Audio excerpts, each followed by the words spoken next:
And where's Zaqy?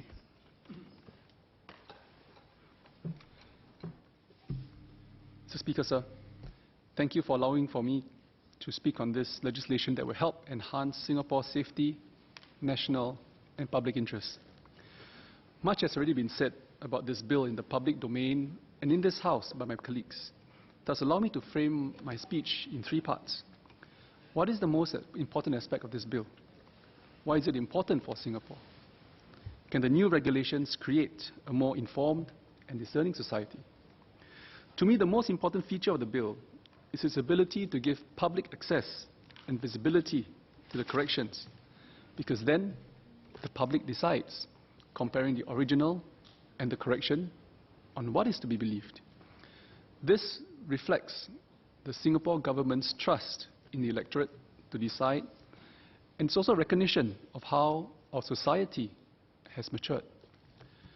Countries around the world have either implemented some form of legislation or exploring to tackle fake news. Not only because the risk of falsehoods and its spread, but also because technology and new media companies are used as platforms to viral these fake news are either incapable of or unwilling to solve the entirety of the problem, leading to market failure in the form of a negative externality. Most agree that policy intervention is necessary to correct this failure and reduce the cost of this externality. For Singapore, this is very important because of how open we are as a society and a country, and also because the very levers of attack that these online falsehoods tend to target are the pillars of our society. Allow me to elaborate. At the crux of the problem is the nature and intent of fake news. It is designed to cause divisions and distrust in society. And the best ways to divide society are to deepen the natural fault lines of race, religion, political ideologies, and xenophobia by feeding into people's fears and insecurities, therefore fueling panic and hysteria. To the extent that it's not dissimilar from terrorism. Terrorism is also meant to strike terror into the heart of society and therefore creating divisions and distrust along societal fault lines. I don't believe I'm exaggerating, therefore, when I say that fake news is not far from terrorism in its intent and malice to divide. That fake news has the ability to strike divisions in society is something we cannot take lightly in Singapore. It is no secret that our social stability hinges on our racial and religious harmony. It has always been a pillar of our nation building, which is something we cannot compromise on. We have seen in the recent example of the Sri Lankan bomb blast on Easter Day that society where fault lines have existed can be a fertile ground for terror groups, even when there was little or no apparent threat there in the first place. Singapore is no different. Our diversity makes us a vulnerable target for bad actors who wish to divide us along racial and religious lines. The reality of our world today is that there are people who will weaponize religion to achieve their aims, whether to win an election or to radicalize others with their views. The truth is today's social media and digital technology have become convenient, cheap and fast tools to amplify their views and to drown out other legitimate voices. The confluence of these two factors can lead to dangerous results. There is sufficient evidence around us to show that these observations are very real. Take our neighbor, Indonesia, for example, which ranks as the third largest market for Facebook and the top 5 market for WhatsApp, Instagram, and Twitter. During its recent presidential elections, Mafindo, the country's fact-checking agency, documented a surge in political fake news that used ethnicity and religion to target both candidates. Some of these false claims include that Jokowi was Chinese, Christian, and a communist. As many as 25% of Indonesians polled believe this news, and as many as 42% of the Prabowo supporters believe this about Jokowi. Other false news included that Jokowi wanted to ban religious teachings in schools and abolish the call to prayer, among other things. The falsehoods will follow different fault lines in each country. In majority Roman Catholic Philippines, false claims that a Cebu-based parish priest had impregnated 2 daughters of his associate priest was consumed by more than 185,000 people and triggered anti-Catholic comments from other religious quarters. All of this has happened in our own neighborhood. Why would Singapore be any different if such false news were left unchecked here? In fact, the impact could be far worse and could create a severe and irreparable dent in social harmony that we have worked so hard to build and uphold. It is clearly not worth it. If we take all other aspects of national security very seriously, as we should, then fake news should be treated no differently, given its potential harm. The legislation and powers in place will easily separate what is fake and untrue from what is true, fact-based, and analytical. As such, it will allow government agencies the bandwidth and precision with which it can engage credible views, thereby strengthening political discourse. So even when there is a statement of fact that is false, and it is against public interest, the bill will enforce a remedy that will most likely be a correction direction to carry a clarification while the false statement can remain up. That will then allow readers the choice to decide for themselves what is right or what is wrong. Such efforts will thus create a more informed citizenry with accurate information rather than disinformation, thereby increasing the quality of policy analysis or political discourse and help us create a more informed and discerning society. Most importantly, the public has to recognize that the government is acting for the better of Singapore and Singaporeans. This law will ensure that our children will not grow up in the future in a society where they will be subjects, victims, or consumers of fake news. This government has attempted to provide stability, peace, and safety to generations of Singaporeans and has always acted for the long term. No reason why it should not continue to do so with POFMA, whether it is against the perils of fake news, terror, or social instability. I would want to provide that peace of mind to my children. My response to Workers' Party's continued insistence that the courts be the first arbiter of fact, but based on what's been discussed so far, it seems that the only arbiter is the court, and that you portray the government as an untrustworthy bogeyman. Well, my response is probably summed up in the following quote. Former US President Franklin Roosevelt said, "Let us never forget that government is ourselves and not an alien power over us. The ultimate rulers of our democracy are not a president, senators, and congressmen and government officials, but the voters of this country." Dear Speaker, sir, and my respected colleagues in this House, given all the problem with falsehoods and the issues that is already created the world over, as well as our current inability to address such externalities created by the advent of new media, the bill is timely and pertinent. I thus support the bill. Thank you, Speaker. Please allow me to continue in Malay. Tuan Speaker, perkembangan pesat teknologi, termasuk dalam wadah maklumat dan komunikasi, memberi banyak manfaat kepada dunia dan banyak membantu dalam mempermudahkan kehidupan kita. Namun di sebalik manfaat yang besar ini, wujud juga gejala yang boleh mendatangkan padah. Sedang kita memanfaatkan teknologi, kita juga perlu mengambil berat mengenai kesan negatif yang wujud dan memikirkan langkah-langkah terbaik mengatasinya tanpa menyekat kemudahan dan kelebihan yang boleh kita memanfaatkan. Wadah dalam talian banyak memberi manfaat kepada dunia, tetapi seperti banyak hal, penyalahgunaannya sama ada sengaja atau tidak disengajakan perlu ditangani. Ini lebih-lebih bagi Singapura, sebuah negara kecil yang berbilang kaum dan agama, ada kaum minoriti, ada juga kaum majoriti. Kumpulan kaum dan agama yang berbeza ini telah mampu untuk menjalankan kehidupan harmonis sama ada di sekolah, ruang kehidupan, pekerjaan dan perniagaan. Ini berlaku bukanlah secara kebetulan. Kita telah bekerja keras untuk membangunkan dasar dan inisiatif untuk memupuk kepercayaan di kalangan kaum dan agama. Oleh itu, kita tidak sepatutnya mengambil mudah dan bersikap sambil lewa terhadap keamanan dan keharmonian pada hari ini. Kepelbagaian kita boleh menjadikan kita sebagai sasaran di atas pelaku buruk yang berniat jahat, yang ingin memecah belahkan masyarakat kita dari sudut perkauman dan keagamaan. Kita telah melihat berlaku di negara-negara lain. Dari itu, kita perlulah membina perisai yang sewajarnya. Singapura adalah satu negara yang mempunyai masyarakat berbilang kaum dan pelbagai agama. Kumpulan kaum dan agama yang berbeza ini telah mampu untuk menjalani kehidupan dalam harmoni sama ada di sekolah, ruang kehidupan dan pekerjaan.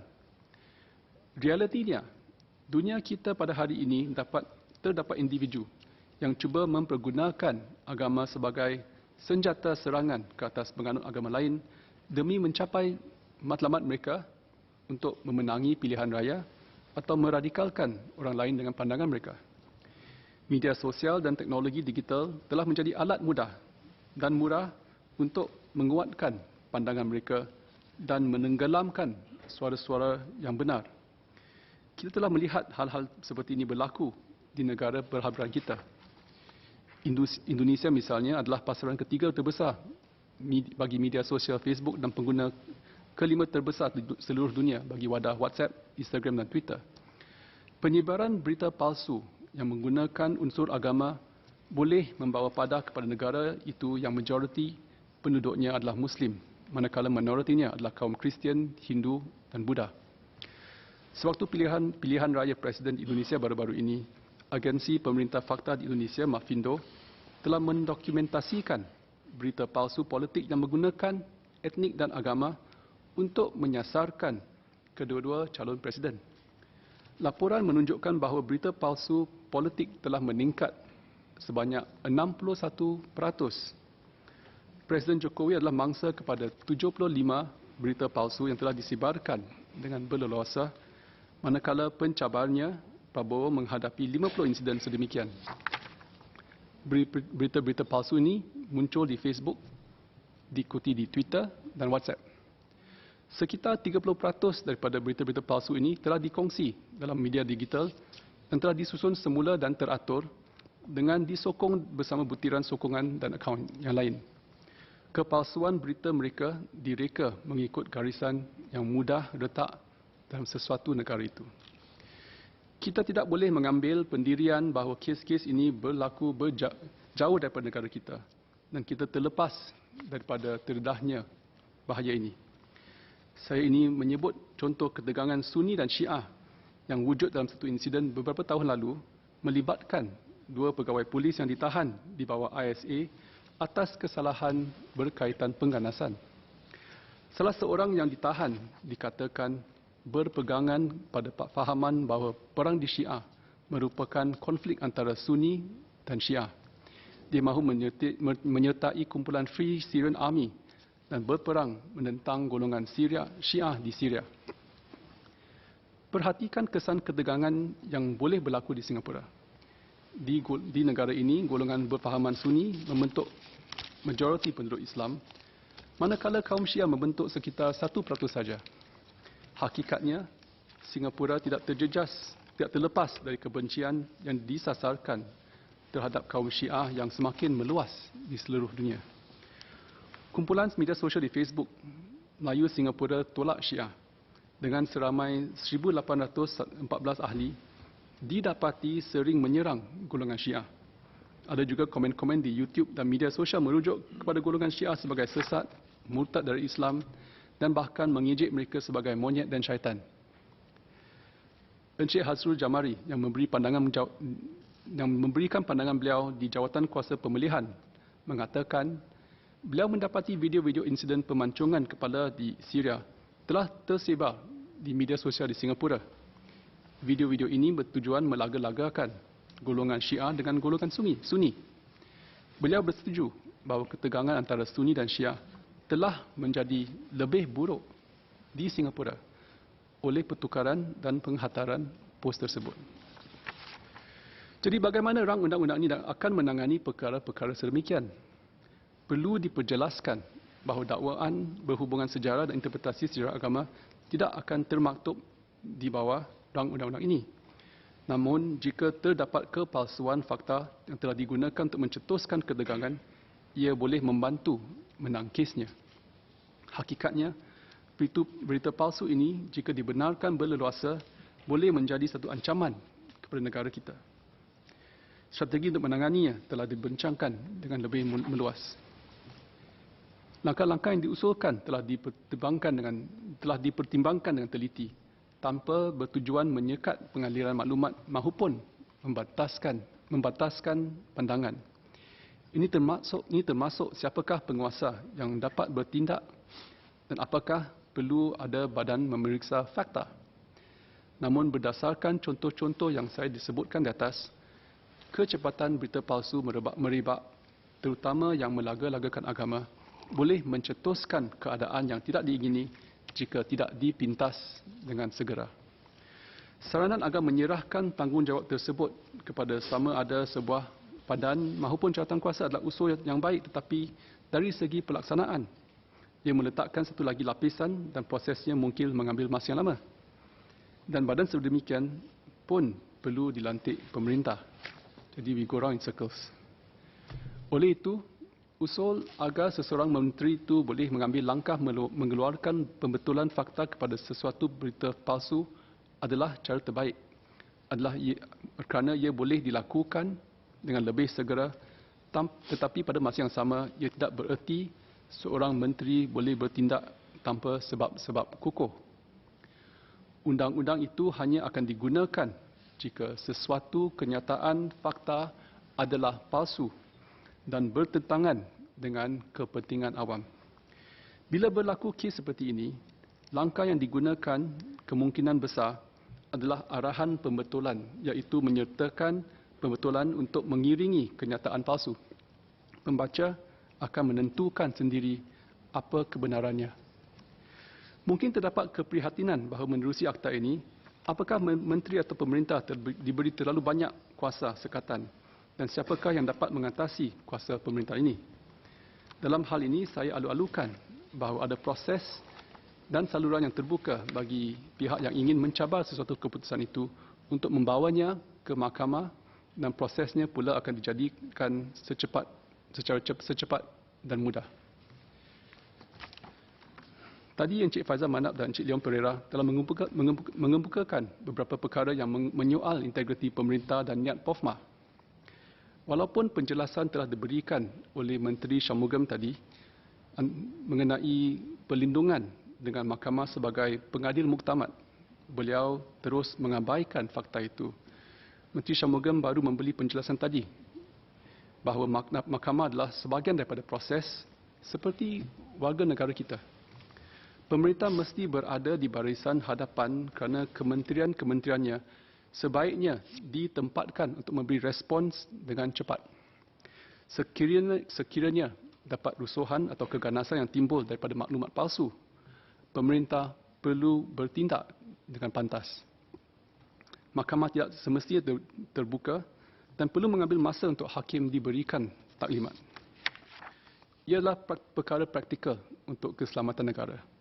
Keupayaan untuk bertindak pantas akan menentukan sama ada kerosakan mungkin tidak boleh diperbaiki lagi dan rakyat mungkin menderita. Tetapi ini tidak bermakna bahawa mahkamah tidak terlibat. Jika mana-mana pihak merasakan keputusan menteri perlu dipersoalkan, Menteri Shanmugam tadi telah menyatakan bahawa mahkamah adalah pengadil muktamad dan kes itu akan dibicarakan seawal 9 hari. Parti Pekerja terus mengabaikan hakikat bahawa menteri boleh dicabar. Jangan lupa bahawa jika mahkamah mendapati bahawa cabaran itu berjaya, ia juga akan menjejas prestasi menteri secara politik kerana orang ramai juga akan mempersoalkan penghakimannya. Jadi saya tidak fikir menteri dan pemerintah memandang ringan hal ini. Lebih penting lagi, pendekatan POFMA berbeza dari negara-negara lain yang melakukannya menerusi satu perintah take down order. Kita menggunakan arahan pembetulan ataupun correction directive. Rakyat boleh menentukan sendiri apa yang dilihatnya sebagai satu kebenaran atau tidak. Pendekatannya adalah untuk membuat pembetulan bersama-sama dengan pos yang asal. Jadi orang ramai boleh membuat keputusan. Saya harap beliau tidak memandang rendah bahawa warga Singapura tidak cukup bijak untuk membuat keputusan. Akhirnya, saya rasa sindiran kepada para pemimpin kita tidak mempunyai keutuhan untuk membuktikan fakta dan tidak mempercayai penjawat awam untuk menyediakan perkembangan yang teguh adalah satu yang salah. Ketika mendiang Encik Lee Kuan Yew menyebutkan bahawa PAP adalah pemerintah dan pemerintah adalah PAP, saya percaya ia adalah satu standard demokrasi Parlimen Westminster. Beliau bermaksud bahawa pemerintah dibentuk oleh parti yang memenangi kebanyakan kerusi di Parlimen dan parti yang membentuk Parlimen diundi oleh rakyat untuk melaksanakan kebijaksanaan untuk negara. Suatu hari nanti, sekiranya Parti Pekerja memenangi pilihan raya, ia akan jadi pemerintah WP. Istilah yang sama yang digunakan secara umum di peringkat antarabangsa bagi sistem yang serupa. Janganlah kita memutarbalikkan petikan pengasas kami semata-matanya untuk menegakkan benang yang basah. Pada akhirnya, Singapura tidak terlepas daripada ancaman dan gejala seperti kepalsuan dalam talian, dan kita pastinya akur bahawa strategi rapi dan berkesan perlu diambil dan kita tidak boleh melengahkannya. Ia memerlukan kesefahaman dan kerjasama daripada semua pihak. Kita telah lama berdepan dengan gejala dan bahaya kepalsuan dalam talian dan melihat bagaimana antara kesan-kesan buruknya ialah dapat memecah belahkan masyarakat. Apakah kita harus mendiamkan diri? Sudah menjadi satu amanah kepada pemerintah untuk melindungi keselamatan setiap lapisan masyarakat dan menjaga kepentingan negara. Selama ini, warga telah memberi kepercayaan kepada pemerintah PAP dan rang undang-undang ini adalah satu lagi langkah kita memberi perlindungan kepada warga Singapura. Tuan Speaker, saya menyokong rang undang-undang ini. Terima kasih. Mr. Mohamad.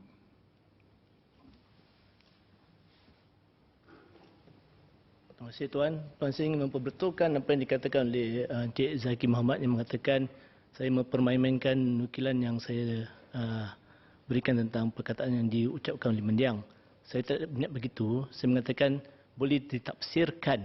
Apa yang dikatakan oleh mendiang boleh ditafsirkan bahawasanya pemerintah itu meliputi badan-badan pemerintah, badan-badan berkanun dan juga perkhidmatan awam dan sebaliknya. Terima kasih. Okey, terima kasih. Mungkin kita mempunyai tafsiran yang berlainan, tapi no further questions, Speaker.